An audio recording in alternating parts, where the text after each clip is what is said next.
Dalam doa pun saya berkata, saya nggak mau tahu apapun wujud kalian yang mengganggu anak saya. Sekarang kamu muncul, saya ingin tahu kenapa kamu mengganggu anak saya. Halo semua, ketemu lagi dengan saya Cak Aijo di channel paling oplak sak Nusantara. Oke lur, iya kabar lur. Ya moga-moga pada sekeluarga kabeh terhindar dari segala penyakit dan mara bahaya. Pertama pada saat ini pandemi COVID-19 mulai merebak lagi. Semoga teman-teman semua terhindar dari COVID. Kelur, saat ini saya ingin membuat video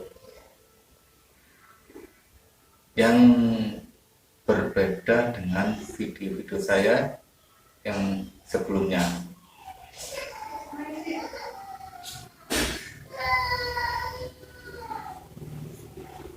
Kali ini saya ingin berbagi cerita mengenai apa yang pernah saya alami di beberapa tahun yang lalu. Mungkin tepatnya sekitar tahun 2008. Mengenai tanggal dan bulannya saya lupa. Tapi yang pasti harinya saya masih ingat, yaitu hari Selasa malam.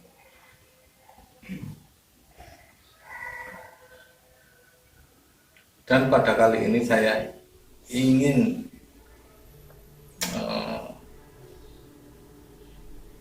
memastikan kepada teman-teman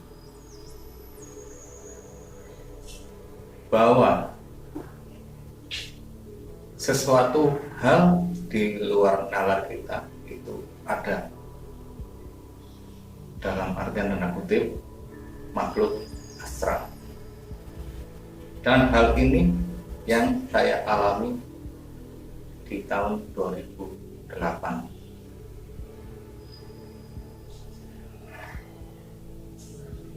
Dan kisah ini berawal ketika saya pada saat itu hari Selasa malam sekitar pukul 7 saya pulang dari pelayanan di gereja, di mana biasanya kalau saya pulang dari gereja saya selalu lewat jalur utama yang notabene sangat ramai, yaitu daerah Karangasem. Akhirnya lurus ke utara ketemu Jalan Kenjeran. Tapi pada malam itu saya kok pingin lewat jalur lain, yaitu lewat Jalan Kali Judan. Ya mungkin teman-teman yang tinggal di area Surabaya mungkin tahu, pada tahun sekitar 2007-2008 itu Kali Judan masih sepi. Kalaupun ramai nggak seramai sekarang.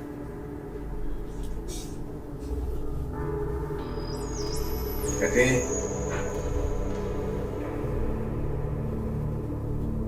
hal itu atau malam itu saya ambil jalur Kali Judan. Singkat cerita saya pulang dan sampai di rumah.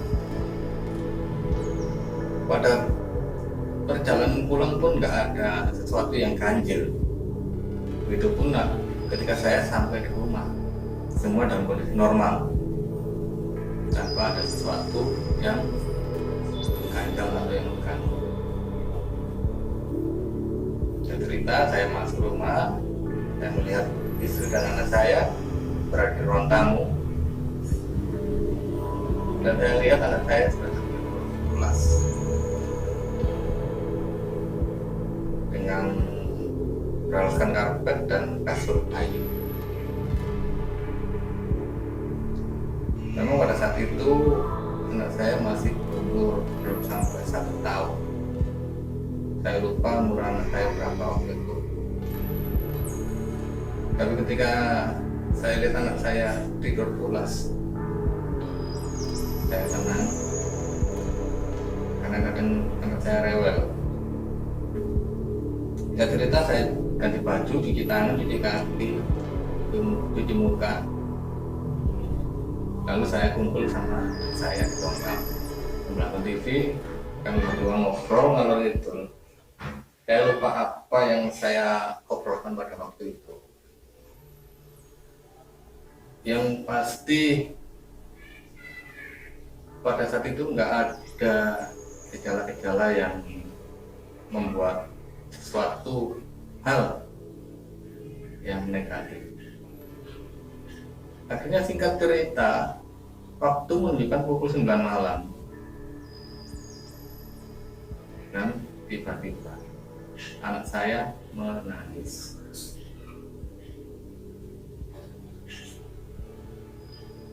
Dalam hati saya, juga itu saya, mungkin anak saya minta minum. Memang pada saat itu posisi tidur anak saya memang cukup lama. Jadi saya berpikiran bahwa anak saya lapar, minta susu. Akhirnya singkat cerita, saya membuat susu formula. Lalu setelah selesai membuat susu, diberikannya susu itu kepada anak saya. Tapi yang terjadi anak saya nggak mau. Diminum sedikit, terus nggak mau minum lagi. Lalu saya punya inisiatif, saya minta istri saya untuk menggendong anak saya. Dalam gendongan istri saya, anak saya sempat terdiam dari tangisnya. Tapi itu pun tidak berlangsung lama. Akhirnya nangis lagi. Kami berdua bingung. Akhirnya saya ambil posisi menggantikan saya menggendong anak saya. Begitu saya gendong, anak saya masih saja menangis dan nggak berhenti dari tangisnya. Di sini saya mulai merasa bingung, kalut. Saya merasa blank pikiran, nggak bisa tenang. Karena saya sebagai orang tua yang baru memiliki anak kecil, saya masih bingung menghadapi hal seperti ini. Apa yang harus saya lakukan melihat anak saya seperti ini? Dengan berbagai cara saya menenangkan anak saya, tapi hasilnya nihil. Singkat cerita, waktu menunjukkan pukul 10 malam. Tapi tangis anak saya belum juga berhenti.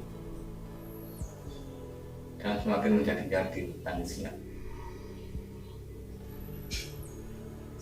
Kami berdua nggak tahu harus berbuat apa. Dengan pikiran yang sangat kalut, sampai waktu menunjukkan pukul 10:30 malam, tangis anak saya masih saja berlanjut. Saya sebagai orang tua merasa kasihan melihat anak saya seperti itu. Teman-teman bisa bayangkan, mulai jam 9 malam sampai jam 10:30 malam, anak saya menangis terus. Mungkin teman-teman bisa bayangkan bagaimana apabila posisi kalian berada di saya.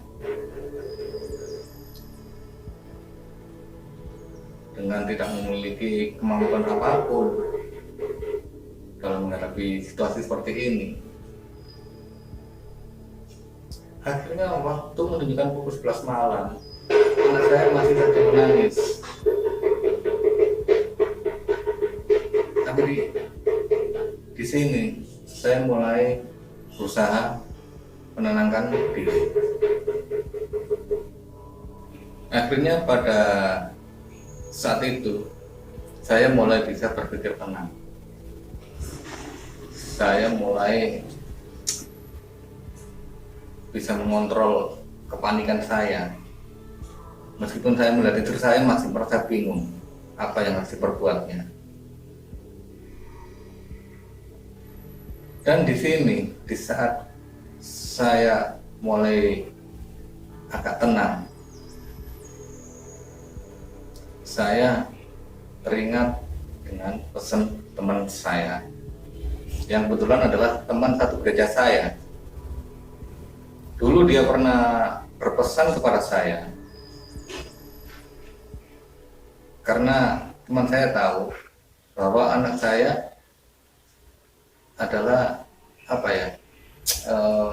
termasuk anak yang peka terhadap hal-hal supranatural. Akhirnya teman saya menyampaikan ke saya, jika kamu menghadapi hal seperti itu kemungkinan besar anakmu sedang diganggu, dalam tanda kutip makhluk astral. Di sini saya mulai bingung apa yang harus saya lakukan jika anak saya mengalami hal seperti ini. Tapi saya tetap teringat dengan pesan teman saya. Dia juga menyampaikan bagaimana mengambil sawan yang menempel di anak saya.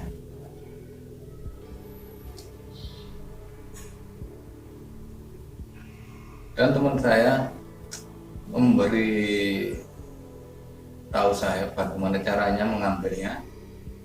Dia menyampaikan ke saya,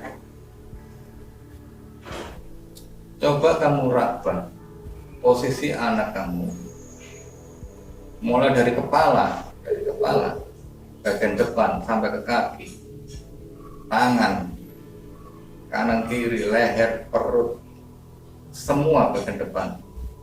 Itu juga bagian belakang. Jangan sampai ada yang terlewatkan.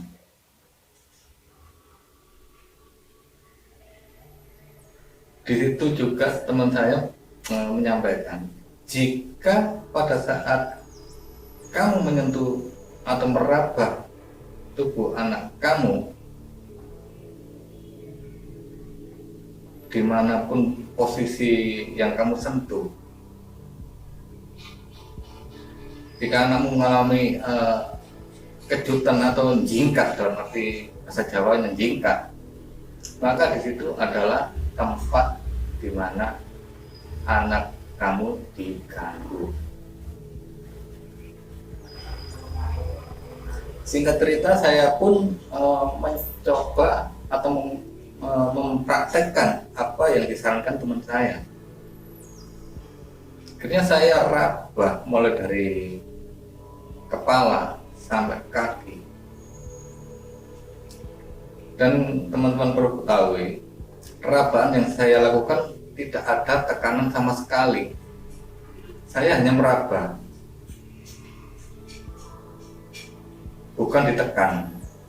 Karena kalau ditekan, saya khawatir anak saya kesakitan. Jadi saya hanya merabanya. Singkat cerita, saya lakukan hal itu dari kepala ke ada gejala atau menunjukkan tanda-tanda yang mengejutkan seperti yang disampaikan teman saya. Akhirnya saya beralih ke bagian belakang anak saya. Akhirnya saya raba bagian dari kepala sampai ke belakang. Dan ketika saya meraba punggung anak saya. Di situ mulai terjadi keanehan. Anak saya jingkat dan nangis sekeras-kerasnya.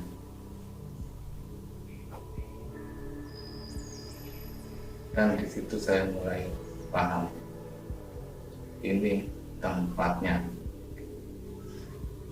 Akhirnya saya mengambil posisi di samping anak saya, dan tangan saya letakkan di bagian kepala sini. Lalu saya seakan-akan mengambil sesuatu yang ada di punggung anak saya. Dengan segala penuh keyakinan, saya berusaha mengambil apa yang ada di punggung anak saya. Sambil berdoa, menurut keyakinan saya sebagai orang Nasrani, saya berdoa, saya ambil dari sini, saya tarik turun dari kepala bagian belakang ini, saya tarik turun ini. Dan apa yang saya rasakan ketika saya menarik dari leher ke bawah, saya merasakan ada sesuatu yang agak berat. Jadi seakan-akan saya merasakan sesuatu yang mengganjal. Tetap saya tarik, saya berusaha mengambil itu dengan seyakin-yakinnya. Begitu saya selesai mengambil, dan saya yakin bahwa sawan atau sesuatu yang menempel di punggung anak saya sudah berada dalam genggaman saya. Seketika itu juga anak saya berhenti dari tangisnya. Dalam hati saya mengucapkan syukur, puji Tuhan, anak saya sudah berhenti dari tangisnya. Dan tidak lupa, saya langsung keluar dari rumah karena saya teringat dengan pesan teman saya, ketika kamu sudah mengambil sawan yang menempel di tubuh anak kamu, segera kamu keluar dari rumah dan buang. Terserah kamu buang di mana. Dengan satu catatan, jangan di dalam rumah. Akhirnya saya keluar rumah, di teras saya buang. Seperti halnya saya buang apa gitu, saya buang. Lalu saya masuk rumah, saya tutup pintu, dan saya langsung balik ke kamar. Di sini mulai kejadian yang membuat bulu kuduk saya naik semua. Ini adalah kesalahan fatal yang saya lakukan. Ketika saya mengambil sawan yang menempel di tubuh anak saya langsung balik menemui anak saya. Ini adalah kesalahan fatal yang saya lakukan pada saat itu.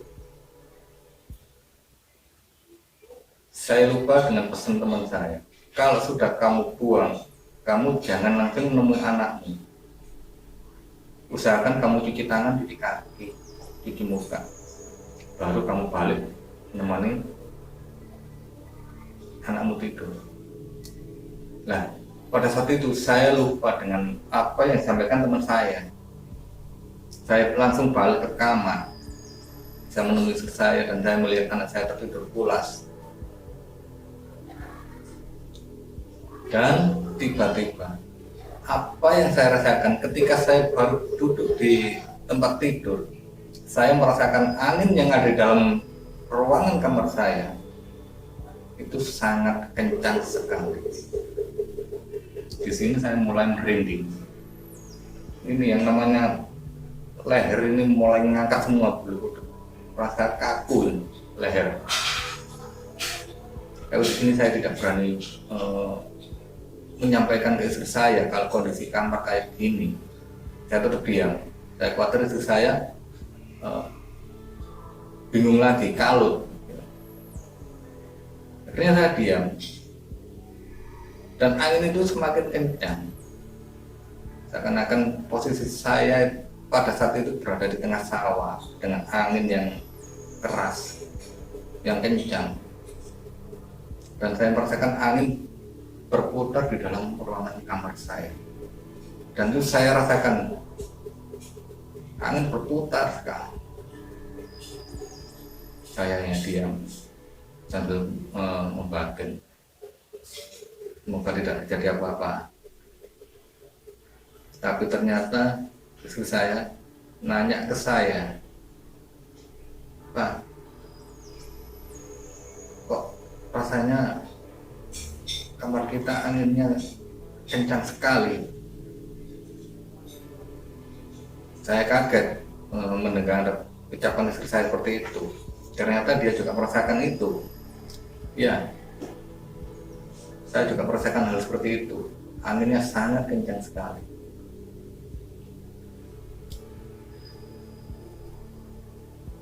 Dan istri saya pun bilang, jangan-jangan barang itu balik lagi ke sini.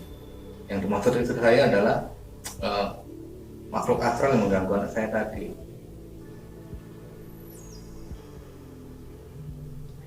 Aku nggak tahu, semoga saja tidak. Saya jawab seperti itu ke istri saya. Tapi apa yang terjadi? Begitu baru saja saya mengatakan hal itu, anak saya langsung nangis sejadi-jadinya.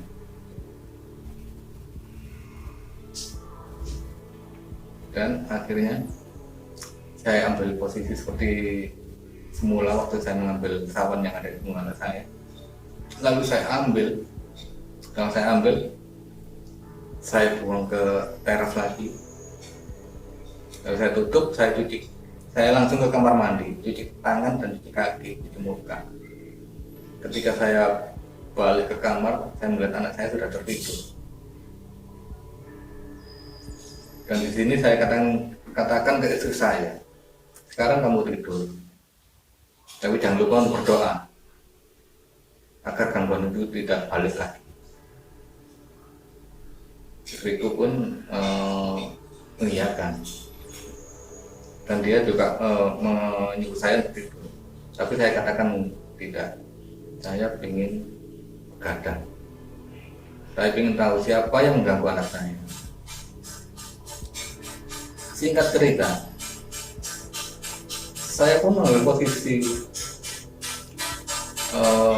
duduk bersila dan bersandar di tembok kamar saya. Dan posisi saya pada waktu itu menghadap ke pintu kamar, di mana ukuran kamar saya hanya 3x3, jadi sangat kecil. Akhirnya saya pun berdoa dan saya meminta kepada Tuhan, siapa yang mengganggu anak saya pada malam hari ini. Saya ingin tahu, tolong tunjukkan.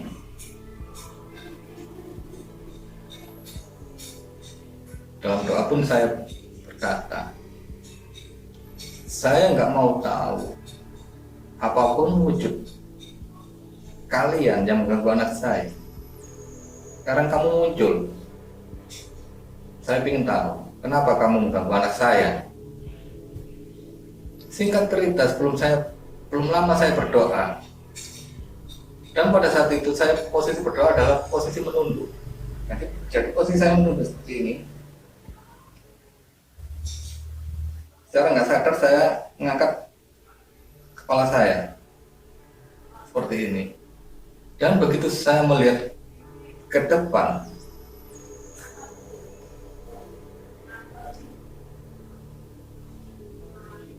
sebelum saya sampai menatap ke depan, dari posisi seperti ini, saya angkat kepala saya pelan-pelan gini. Di situ, di pintu kamar saya yang notabene di situ adalah tempat pakaian kotor saya sama istri yang barusan saya pakai. Itu memang ada gantungan untuk menaruh pakaian-pakaian yang baru kami pakai. Di situ saya melihat kain putih.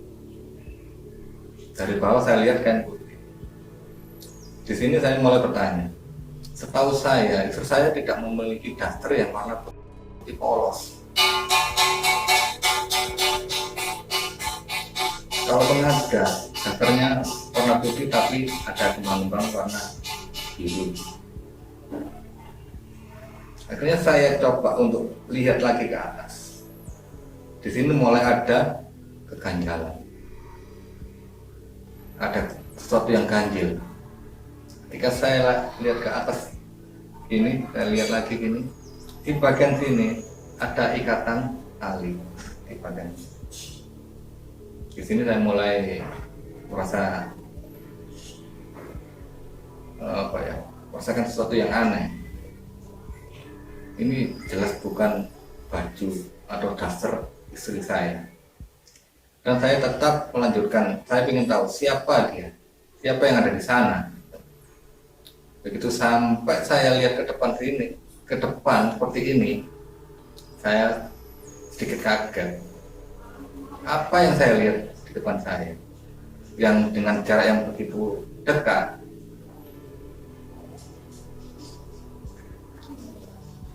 saya melihat sebuah pemandangan yang sangat mengerikan pada waktu ini. Saya melihat penampakan wujud pocong. Tapi sudah dari awal saya sudah memberanikan diri untuk mengetahui apa atau siapa yang mengganggu anak saya. Dan di situ saya tidak merasakan suatu takut apapun, merasa ketakutan atau apa, saya nggak merasakan takut sama sekali. Bahkan ketika saya melihat penampakan itu, secara spontan saya langsung teriak ke dia dalam hati, "Wedus, ternyata kamu berada di sini. Jadi selama ini atau dari tadi kamu yang mengganggu anak saya. Sekarang kamu pergi dari sini, karena ini bukan tempatmu." Lalu apa yang saya dapatkan? Apa yang dia katakan ke saya? Apa yang pocong katakan itu ke saya? Dia menjawab, "Tidak, saya nggak mau pergi dari sini." Memang pada saat saya mendapatkan jawaban seperti itu, saya tidak melihat mulut dari si pocong itu bergerak. Saya nggak tahu apakah ini komunikasi kalau kita berkomunikasi dengan makhluk seperti itu, tidak ada ucapan dari mulut. Jadi seakan-akan kita tahu apa yang dia katakan. Lalu saya katakan lagi ke si pocong itu, "Gila kamu, apa yang kamu lakukan di sini? Ini bukan tempatmu. Lihat anak saya menangis seperti itu. Kalau kamu nggak mau pergi dari sini, berarti kamu udah ngajak perang saya." Saya katakan ke si pocong itu seperti itu, karena saya merasa marah, jengkel. Dari tadi anak saya diganggu, dan ternyata yang mengganggu adalah dia. Tapi apa yang saya dapatkan, jawaban yang saya dapatkan dari pocong, dia tetap berkata, "Enggak, saya mau tinggal di sini." Di sini saya mulai jengkel dan marah. Sekali lagi saya ingatkan ke kamu, kalau kamu nggak mau pergi dari sini, kamu bakalan saya bakar. Di sini nggak tahu saya kenapa saya mau berkata seperti ini, dan saya nggak tahu saya membakar pakai apa. Cuma saya dengan penuh keyakinan saya bisa mengatasi hal ini. Sekali lagi, saya ingatkan ke kamu, cepat kamu pergi dari sini sebelum kamu saya bakar. Dan saya teringat dengan pesan teman saya, kamu bisa menghantam barang seperti itu atau makhluk seperti itu dengan doa. Maksudnya gimana? Saya tanya ke teman saya pada waktu itu beberapa bulan yang lalu. Saya tanya ke temannya, bagaimana caranya saya bisa menantang barang seperti itu. Kamu berdoa sebisa kamu, rasakan bahwa doa itu berkumpul di genggaman tanganmu. Teman saya mengatakan seperti itu. Terus kalau kamu sudah yakin, hantamkan doa itu ke apa yang kamu hadapi. Dan pada saat itu yang saya hadapi adalah di pojok. Akhirnya saya berdoa dengan penuh keyakinan. Saya merasakan atau saya meyakini bahwa doa saya bisa saya kumpulkan ke tangan saya. Dengan posisi menggenggam seperti ini, saya pun berdoa. Setelah saya yakin, sekali lagi saya katakan pocong ini. Sekali lagi saya ingatkan ke kamu, detik ini juga kamu keluar dari rumah saya. Ini bukan tempatmu.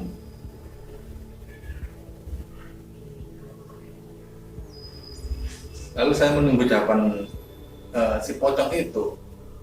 Kalau seandainya jawabannya tetap sama seperti tadi, dia nggak mau pergi dari rumah saya, maka seketika itu juga bakal saya hantam dengan doa saya yang sudah saya kumpulkan di tangan saya.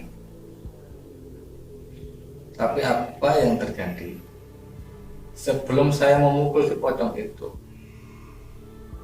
saya secara refleks saya menundukkan kepala gini, lalu saya lihat ke depan lagi. Si pocong itu sudah tidak ada di tempatnya. Saya nggak tahu dia pergi kemana. Dan yang pasti dia sudah menghilang entah kemana. Di sini saya sangat lega sekali karena apa yang barusan saya hadapi bisa dikatakan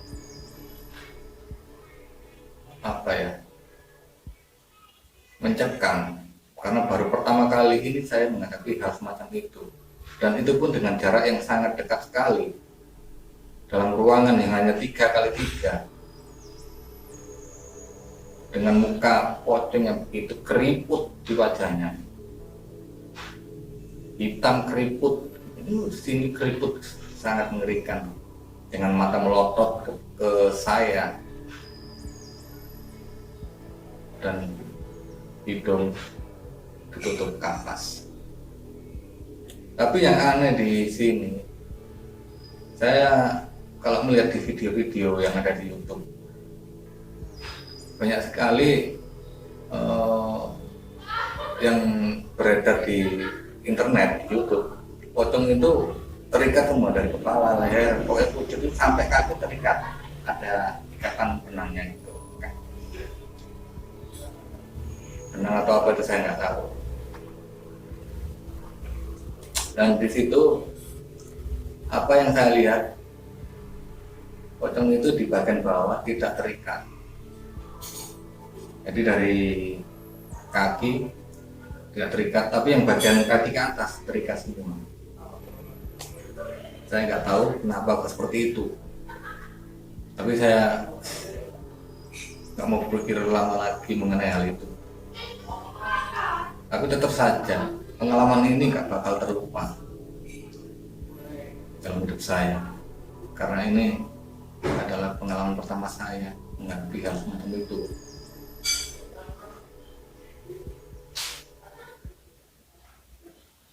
Tapi intinya pada saat itu saya merasa lega karena anak saya sudah tidur, tak nangis lagi. Oke, begitulah cerita dari saya. Semoga bisa menghibur teman-teman semua. Jangan lupa untuk subscribe, like, dan komen sebanyak-banyaknya.